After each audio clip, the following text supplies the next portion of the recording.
Vision செய்திகளுக்காக ஆனந்தி. விரிவான செய்திகளை காணும் முன் இன்றைய முக்கிய செய்திகள். சிறையில் இருக்கும் குற்றவாளி வீட்டில் பெட்ரோல் குண்டு வீச்சு, உருளையன்பேட்டையில் பரபரப்பு. ஜூன் 6ஆம் தேதி பள்ளிகள் திறப்பு, பாடநூல்களை பள்ளிக்கு அனுப்பும் பணி தீவிரம். ரெமல் புயல் எதிரொலி, புதுவை துறைமுகத்தில் 2ஆம் எண் புயல் எச்சரிக்கை குண்டு ஏற்றம். மிளகாய் கரைசல் அபிஷேகம், 89வது ஆண்டாக இடையன்சாவடி பக்தர்கள் பக்தி பரவசம். இனி விரிவான செய்திகள். சிறையில் இருக்கும் கொலை குற்றவாளி வீட்டில் பெட்ரோல் குண்டு வீசிய மர்ம ஆசாமிகளை போலீசார் தேடி வருகின்றனர். புதுவை உருளையன்பேட்டை முருகன் கோவில் வீதியை சேர்ந்தவர் செழியன். கடந்த சில நாட்களுக்கு முன்னர் பெரியார் நகரை சேர்ந்த ருத்ரேஷ் கஞ்சா விற்பனை செய்வதில் ஏற்பட்ட போட்டியில் கொலை செய்யப்பட்டார். இந்த கொலை வழக்கில் கைதாகி செழியன் தற்போது புதுவை காலாப்பட்டு சிறையில் அடைக்கப்பட்டுள்ளார். இந்நிலையில் நேற்றிரவு சுமார் 11 மணியளவில் செழியனின் வீட்டில் அவரது மனைவி சசிகலா மற்றும் பிள்ளைகள் தூங்கிக் கொண்டிருந்தனர். அப்போது இருசக்கர வாகனத்தில் தலைக்கவசம் மற்றும் முகத்தில் கர்ச்சிஃபால் கட்டியபடி வந்த 2 பேர் செழியனின் வீட்டு வாசலில் பெட்ரோல் குண்டு வீசியுள்ளனர். குண்டு செழியன் வீட்டு கதவில் பட்டு பயங்கர சத்தத்துடன் வெடித்துள்ளதா. சத்தம் கேட்டு அப்பகுதி மக்கள் வெளியில் வந்து பார்த்துள்ளனர். வீட்டில் தூங்கிக் கொண்டிருந்த சசிகலாவும் வெளியில் வந்து பார்த்துள்ளார். அப்போது அவர்களது வீட்டு வாசலில் பெட்ரோல் குண்டு பட்டதில் கதவில் கரும்புகை ஏற்பட்டுள்ளதா. உடனே அப்பகுதி மக்கள் இது குறித்து உருளையன்பேட்டை போலீசாருக்கு தகவல் தெரிவித்தனர். ஆய்வாளர் கிட்லா சத்யநாராயணா மற்றும் போலீசார் வந்து விசாரணை மேற்கொண்டனர். அப்பகுதிகளில் கண்காணிப்பு கேமரா எதுவும் இல்லாததால் அருகில் உள்ள பகுதிகளில் உள்ள கேமராக்களில் பதிவான காட்சிகளை வைத்து குற்றவாளிகளை தேடி வருகின்றனர். முதற்கட்ட விசாரணையில் ருத்ரேஷை கொலை செய்த குற்றவாளிகளை மிரட்டி எச்சரிக்கை விடுக்கும் வகையில் இந்த சம்பவம் நடைபெற்றதாக கூறப்படுகிறது. புதுவையில் ஜூன் 6ஆம் தேதி பள்ளிகள் திறக்கப்பட உள்ள நிலையில் அரசு பள்ளிகளுக்கு பாடநூல்களை அனுப்பும் பணி நடைபெற்று வருகிறது. புதுவையில் தற்போது மாணவர்களுக்கு கோடை விடுமுறை விடப்பட்டுள்ளது. இந்த விடுமுறை முடிந்து வருகின்ற ஜூன் 6ஆம் தேதி பள்ளிகள் திறக்கப்பட உள்ளது. பள்ளி திறந்ததும் மாணவர்களுக்கு விடுபட்ட பாடநூல்கள் மற்றும் சீருடைகளை வழங்க கல்வித்துறை நடவடிக்கை எடுத்துள்ளது. அரசு பள்ளிகளில் 1ஆம் வகுப்பு முதல் 12ஆம் வகுப்பு வரை பயிலும் 77,000 மாணவ மாணவிகளுக்கு பெங்களூருவில் இருந்து 3.18 கோடி ரூபாய் செலவில் 1,50,000 சிபிஎஸ்இ பாடநூல்கள் வாங்கப்பட்டுள்ளது. மேலும் தமிழ்நாடு பாடநூல் கழகத்தில் இருந்து தமிழ் பாடநூல் வாங்கப்பட்டுள்ளது. இதேபோல அரசு உதவி பெறும் பள்ளிகளில் படிக்கும் 12,000க்கும் மேற்பட்ட மாணவர்களுக்கான தமிழ்நாடு பாடநூல் கழகத்தில் இருந்து புத்தகங்கள் வாங்கப்பட்டுள்ளது. கடந்த காலங்களில் புதுவை அரசு அச்சகங்களில் இருந்து நோட்டு புத்தகங்கள் தயார் செய்து கொடுக்க காலதாமதமானது. இதனால் ஜெம்போர்ட்டர் மூலம் நோட்டு புத்தகம் வாங்க டெண்டர் விடப்பட்டது. இதன் மூலம் மதுரையில் இருந்து 3.95 லட்சம் செலவில் 14,50,000 நோட்டு புத்தகங்கள் வாங்கப்பட்டுள்ளது. மகாராஷ்டிரா கோலாப்பூரில் இருந்து 3.55 கோடியில் சீருடைக்கான துணி வாங்கப்பட்டுள்ளது. மாணவர்களுக்கு 2 செட் சீருடை துணியும் அதற்கு தையல் கூலி செலவும் வழங்க ஏற்பாடு செய்யப்பட்டுள்ளது. தையர் கூலி செலவுக்காக 2.92 லட்சம் ஒதுக்கப்பட்டுள்ளது. ரெமல் புயல் எதிரொலியாக புதுச்சேரி துறைமுகத்தில் 2ஆம் எண் புயல் எச்சரிக்கை கூண்டு ஏற்றப்பட்டுள்ளது. மத்திய வங்கக்கடலில் உருவான புயல் சின்னம் நேற்றிரவு 7:30 மணிக்கு புயலாக வலுப்பெற்று வங்கதேசத்தின் கொப்புபாரா என்ற பகுதியில் இருந்து சுமார் 360 கிலோமீட்டர் தெற்கு தென்மேற்கும், மேற்கு வங்க மாநிலம் சாகர் தீவில் இருந்து 350 கிலோமீட்டர் தொலைவில் தெற்கு தென்கிழக்கேயும் மையம் கொண்டிருந்தது. இந்த புயல் மணிக்கு 12 கிலோமீட்டர் வேகத்தில் வடக்கு திசையில் நகர்ந்து வருகிறது. ரேமல் என்ற பெயரிடப்பட்டுள்ள இந்த புயல் இன்று காலை தீவிர புயலாக வலுப்பெற்று வங்காளதேசம் கொப்புபாரா, மேற்கு வங்க மாநிலத்தின் சாகர் தீவு இடையே இன்று நள்ளிரவு கரையை கடக்கும் என்று தெரிவிக்கப்பட்டுள்ளது. இதனையடுத்து புதுச்சேரி துறைமுகத்தில் 2ஆம் எண் புயல் எச்சரிக்கை கூண்டு ஏற்றப்பட்டுள்ளது. புதுச்சேரியில் ஒரு சில இடங்களில் லேசானது முதல் மிக மிதமான மழை பெய்யக்கூடும் என்றும் வானிலை ஆய்வு மையம் தெரிவித்துள்ளது. புதுவை அடுத்த இடையன்சாவடி பகுதியில் 89வது ஆண்டாக மிளகாய் பொடி கரைசல் அபிஷேகம் நடைபெறுகிறது.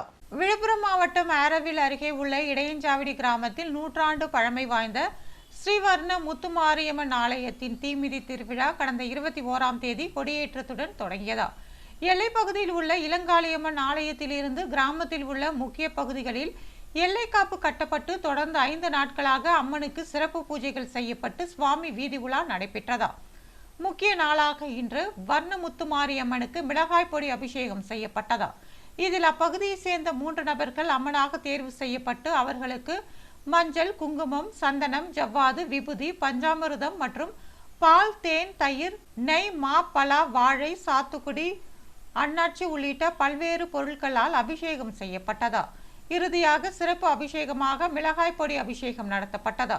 இதில் அம்மனாக தேர்வு செய்யப்பட்ட ஆண் பக்தர்கள் மிளகாய் பொடி கரைசலை வாங்கி அமிர்தம் போல குடிப்பதை கண்ட பக்தர்கள் ஓம் சக்தி, பராசக்தி, கோவிந்தா கோவிந்தா என்று விண்ணை முட்டும் கோஷங்களை எழுப்பி சுவாமி தரிசனம் செய்தனர். நிகழ்ச்சியில் கலந்து கொண்டால் குழந்தைகள் இல்லா தம்பதியினருக்கு குழந்தை பாக்கியம், திருமண தடை, கடன் தொல்லை பிரச்சனைகள் தீரும் என்பது கிராம மக்களின் நம்பிக்கை. இந்த மிளகாய் கரைசல் அபிஷேகத்தில் சுற்றுவட்டார பகுதியை சேர்ந்த பொதுமக்கள் மற்றும் வெளிநாட்டினர் பலர் கலந்து கொண்டனர். இந்நிகழ்வானது இடையஞ்சாவடி ஸ்ரீ வர்ணமுத்து மாரியம்மன் ஆலயத்தில் 1935ஆம் ஆண்டிலிருந்து தொடர்ந்து 89 ஆண்டுகளாக நடத்தப்பட்டு வருவது குறிப்பிடத்தக்கது. புதுச்சேரியிலிருந்து கடலூருக்கு நாளை முதல் 4 பிஆர்டிசி பேருந்துகள் இயக்கப்பட உள்ளன. பிஆர்டிசி சார்பில் புதுச்சேரியிலிருந்து கடலூருக்கு 4 குளிர்சாதன பேருந்துகள் ஏற்கனவே இயக்கப்பட்டு வந்தது. இந்த பேருந்துகள் கொரோனா காலத்தில் நிறுத்தப்பட்டது. இதற்கு பதிலாக தற்போது 4 சாதாரண புதிய கூண்டு கட்டிய பேருந்துகள் இயக்கப்படுகிறது. நாளை முதல் தினமும் காலை 5 மணிக்கு முதல் பேருந்து புறப்படும். இதற்கடுத்து ஒவ்வொரு 30 நிமிடத்திற்கும் ஒரு பேருந்து புதுச்சேரியிலிருந்து கடலூர் நோக்கி செல்லும். இதேபோல கடலூரிலிருந்து புதுவைக்கு 30 நிமிடத்திற்கு ஒரு பேருந்து புறப்பட உள்ளது. இதற்கான பயண கட்டணமாக 20 ரூபாய் நிர்ணயிக்கப்பட்டுள்ளது. இந்த பேருந்துகள் புதுச்சேரியிலிருந்து கடலூருக்கு 32 நடையும், கடலூரிலிருந்து புதுச்சேரிக்கு 32 நடையும் இயக்கப்பட உள்ளது. புதுச்சேரி மற்றும் தமிழக போக்குவரத்து துறை சம்பந்தப்பட்ட அலுவலக பணி நடந்து கொண்டிருப்பதால் இன்னும் 10 நாட்களில் புதுச்சேரி திண்டிவனத்திற்கு 2 பேருந்துகளும், புதுச்சேரி விழுப்புரத்திற்கு 4 பேருந்துகளும், காரைக்கால் மயிலாடுதுறைக்கு 2 பேருந்துகளும் புதிதாக இயக்கப்பட உள்ளது. நாணமேடு முத்துமாரியம்மன் கோவில் செடல் திருவிழாவில் திரளான பக்தர்கள் கலந்து கொண்டு செடல் அணிந்து நேர்த்திக்கடனை நிறைவேற்றினர். புதுவை அரியாங்குப்பம் கொம்யூன் நாணமேடு கிராமத்தில் முத்துமாரியம்மன் ஆலயம் உள்ளது. இந்த ஆலயத்தின் 28ஆம் ஆண்டு செடல் உற்சவம் நடைபெற்றது. முன்னதாக காலை சங்கராபரணி ஆற்றங்கரையில் நீர் திரட்டி கரகம் அலங்கரித்து முக்கிய வீதிகள் வழியாக கோவிலுக்கு வந்தடைந்தது. அங்கு அம்மனுக்கு சிறப்பு அபிஷேகங்கள் நடைபெற்றது.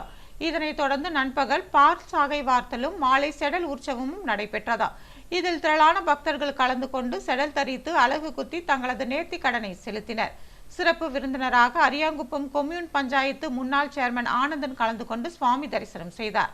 சிலம்பம், தீ சிலம்பம் உள்ளிட்ட பல்வேறு கலை நிகழ்ச்சிகளுடன் பக்தர்கள் அலகு குத்தி ஊர்வலமாக சென்றனர்.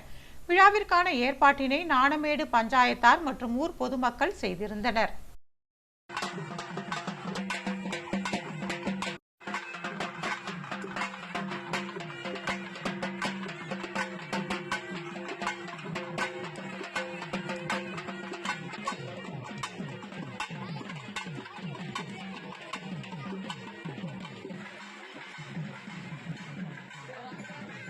மதகடிப்பட்டில் உள்ள மணக்குள விநாயகர் பொறியியல் கல்லூரியில் பணி ஆணை வழங்கும் நிகழ்ச்சி நடைபெற்றது. புதுவை மதகடிப்பட்டில் உள்ள ஸ்ரீ மணக்குள விநாயகர் பொறியியல் கல்லூரியில் பணி ஆணை வழங்கும் விழா நடைபெற்றது. நிகழ்ச்சியில் டிசிஎஸ் நிறுவனத்தின் அகாடமியின் முதுநிலை பொது செயலாளர் மற்றும் மனிதவளத்துறை தலைவர் ஸ்ரீ வெங்கடேஸ்வர ராமன் தலைமை விருந்தினராக கலந்து கொண்டு மாணவர்களுக்கு பணி நியமன ஆணையை வழங்கினார். நிகழ்ச்சியில் ஸ்ரீ மணக்குள விநாயகர் கல்வி குழும தலைவர் மற்றும் மேலாண் இயக்குனர் தனசேகரன், ஸ்ரீ மணக்குள விநாயகர் கல்வி குழும செயலாளர் நாராயணசாமி கேசவன், ஸ்ரீ மணக்குள விநாயகர் கல்வி குழும பொருளாளர் ராஜராஜன் ஆகியோர் முன்னிலை வகித்தனர். ஸ்ரீ மணக்குள விநாயகர் பொறியியல் கல்லூரியின் இயக்குனர் மற்றும் முதல்வர் முனைவர் வெங்கடாச்சலபதி வரவேற்புரையாற்றினார். மணக்குள விநாயகர் இன்ஸ்டிடியூட் ஆஃப் டெக்னாலஜியின் முதல்வர் மலர்கன் கலந்து கொண்டு விழாவை சிறப்பித்தார். 2023-24 கல்வியாண்டில் நடைபெற்ற கல்லூரி வளாக நேர்காணலில் 850க்கும் மேற்பட்ட மாணவ மாணவியர் டிசிஎஸ், டிடிஎஸ், சோஹோ உள்ளிட்ட 90க்கும் மேற்பட்ட முன்னணி நிறுவனங்களில் வேலைவாய்ப்பு பெற்றுள்ளனர். இந்நிறுவனங்களில் மாணவர்களுக்கு 3 லட்சம் முதல் 12 லட்சம் வரை சம்பளம் வழங்கியுள்ளது குறிப்பிடத்தக்கது. நிகழ்ச்சியில் வேலைவாய்ப்பு மைய தலைவர் கைலாசம் வேலைவாய்ப்பு மையத்தின் செயல்பாடுகள், வேலைவாய்ப்பு பெற்ற மாணவர்கள் விவரங்கள் மற்றும் இந்த கல்லூரியில் வழங்கப்படும் பல்வேறு பயிற்சிகள் குறித்து விவரித்தார்.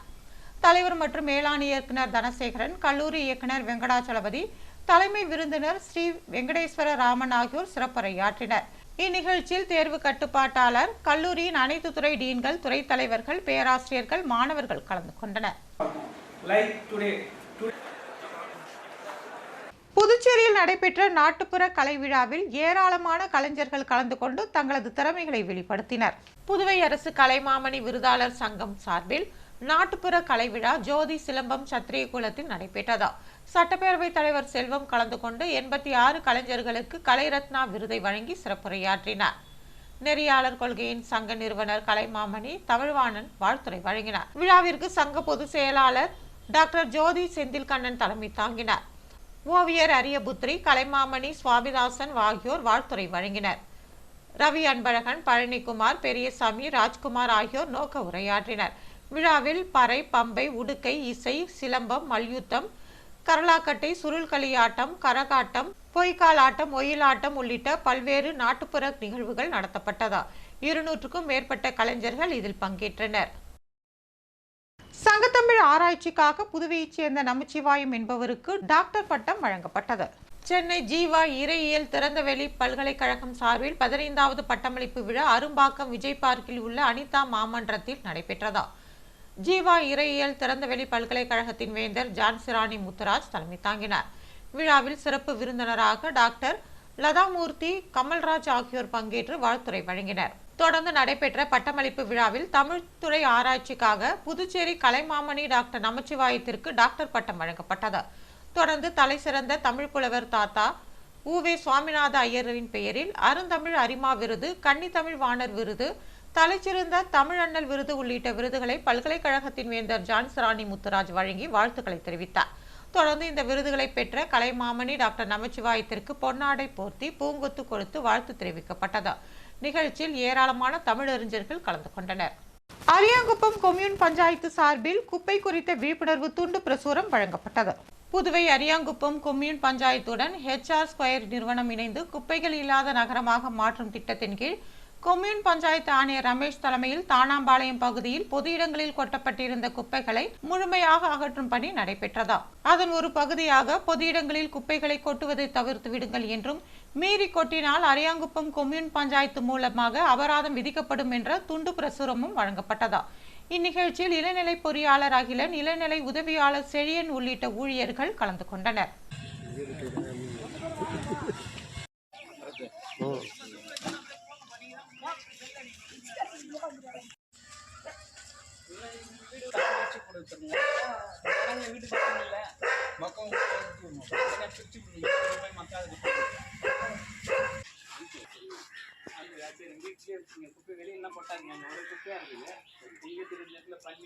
அரியாங்குப்பம் மணக்கோள விநாயகர் ஆலயத்தில் நடைபெற்ற பிரம்மோற்சவத்தில் ஏராளமான பக்தர்கள் கலந்து கொண்டனர். புதுவை அரியாங்குப்பம் சுப்பராய பிள்ளை வீதியில் ஸ்ரீ மணக்குள விநாயகர் என்கிற அருள்மிகு மணக்கோள விநாயகர் கோவில் உள்ளது. இந்த கோவிலில் 40ஆம் ஆண்டு பிரம்மோற்சவ விழா நடைபெற்று வருகிறது. முன்னதாக காலை 8 மணி அளவில் மூலவருக்கு பால், தயிர், சந்தனம், இளநீர் உள்ளிட்டவைகளால் அபிஷேகம் செய்து மகா தீபாராதனை காட்டப்பட்டது. தொடர்ந்து அன்னதானமும், இரவு மணக்கோள விநாயகர் வீதி உலா செல்லும் நிகழ்ச்சியும் நடைபெற்றது. இதில் ஏராளமானோர் கலந்து கொண்டு சுவாமி தரிசனம் செய்தனர். சிறப்பு விருந்தினராக அரியாங்குப்பம் கொம்யூன் பஞ்சாயத்து முன்னாள் சேர்மன் ஆனந்தன் கலந்து கொண்டு சுவாமி தரிசனம் செய்தார்.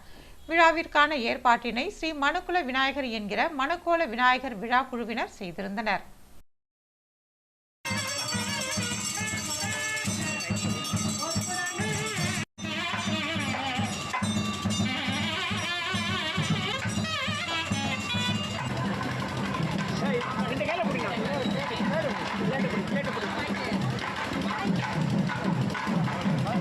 புதுவை வரதராஜ பெருமாள் கோவில் தெப்பல் உற்சவத்தை திரளான பக்தர்கள் கண்டு ரசித்தனர்.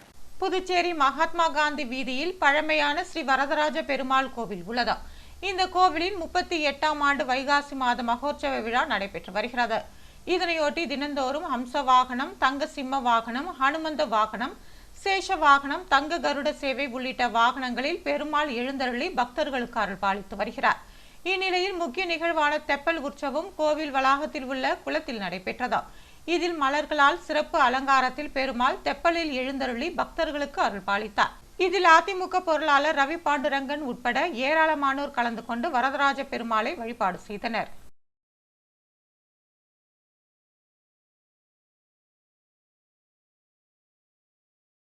புதுவையில் இன்றைய தங்கம் மற்றும் வெள்ளி விலை விவரம். தங்கம் 1 கிராம் 6640 ரூபாய். ஒரு சவரன் தங்கம் 53,120 ரூபாய். வெள்ளி 10 கிராம் 930 ரூபாய். மீண்டும் இன்றைய முக்கிய செய்திகள். சிறையில் இருக்கும் குற்றவாளி வீட்டில் பெட்ரோல் குண்டு வீச்சு, உருளையன்பேட்டையில் பரபரப்பு. ஜூன் 6ஆம் தேதி பள்ளிகள் திறப்பு, பாடநூல்களை பள்ளிக்கு அனுப்பும் பணி தீவிரம். ரெமல் புயல் எதிரொலி, புதுவை துறைமுகத்தில் 2ஆம் எண் புயல் எச்சரிக்கை குண்டு ஏற்றம். இத்துடன் செய்திகள் நிறைவு பெறுகிறது. வணக்கம்.